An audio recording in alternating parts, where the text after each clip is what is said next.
Talking about the White House. He's been twice with the Lakers. It's fun. Yeah. Doesn't look like much of a building once you get inside, except that the rooms are. It's an old house. Yeah.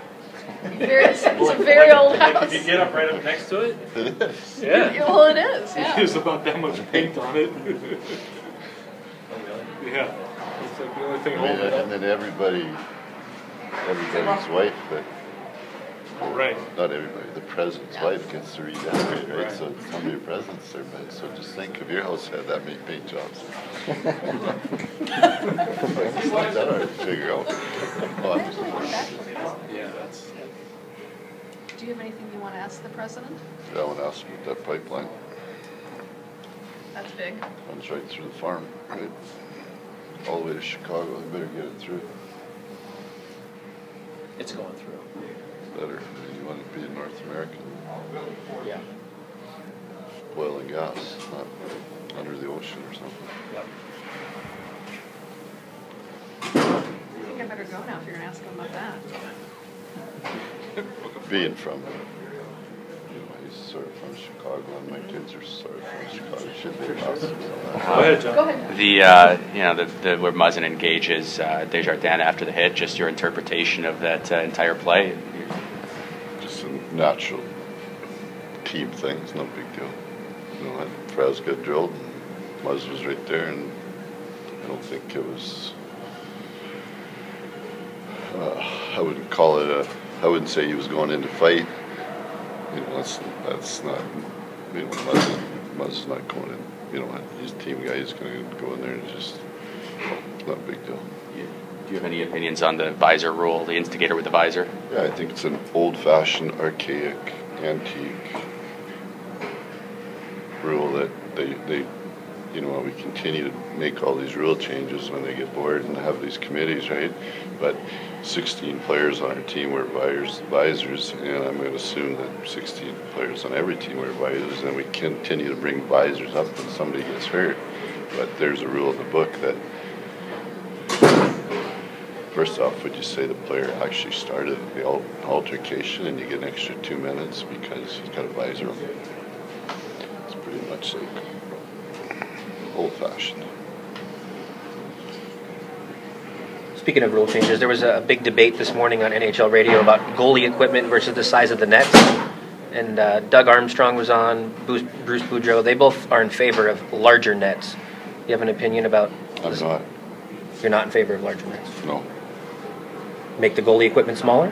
No. Okay. I've been on those committees too and seen all those experiments. Those are just board committees, right?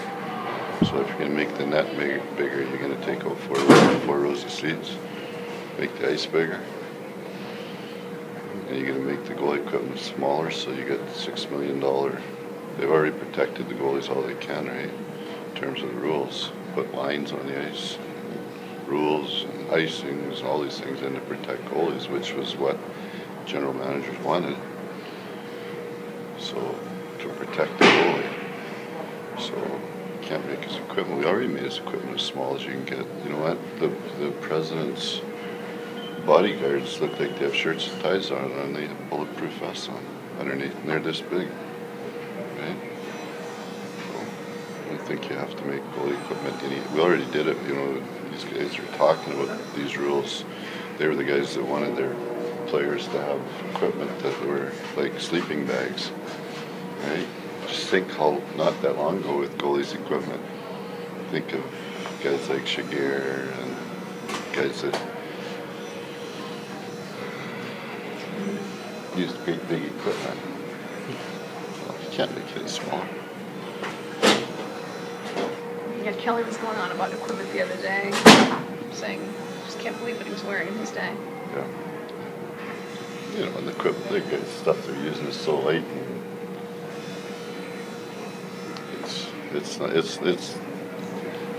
somebody must have been bored talking.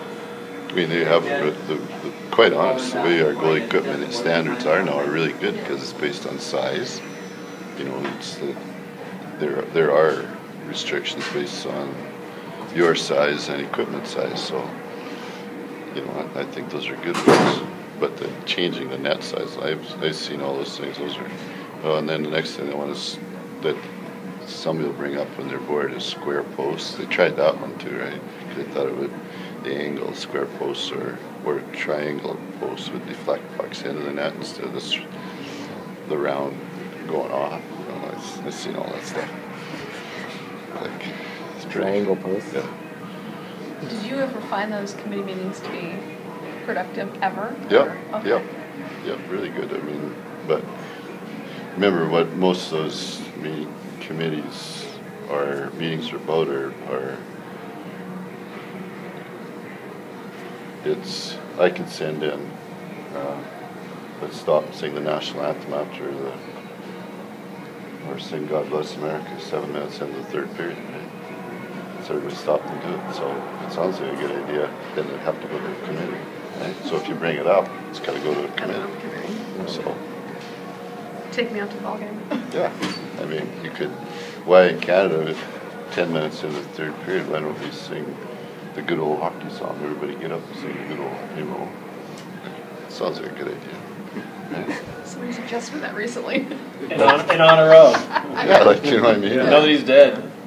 They tried to sing it the other night. Nobody sang along. It's an awesome song. I was really disappointed. What's your take on the bigger ice surface? Because that's been going on a while. Bigger ice surface, less offense, more defense, more neutral zone play. Doesn't help nothing. Go to Europe and watch. And a lot of these coaches have brought that over. They went over and they've come back here and started playing that.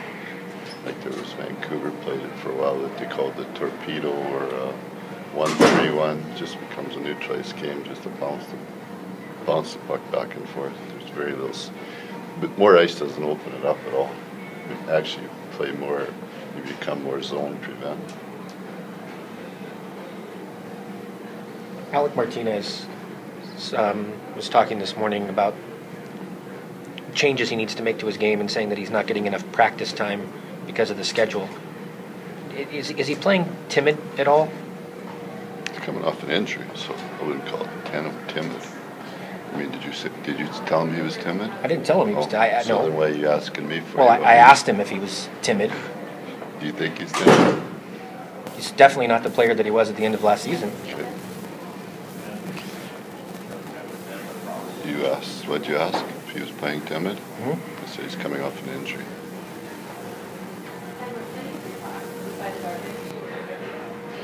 Marty's got to play against 230, 240-pound guys, so he's got to be quick in, quick out. I don't call that timid. I just think you got to be quick.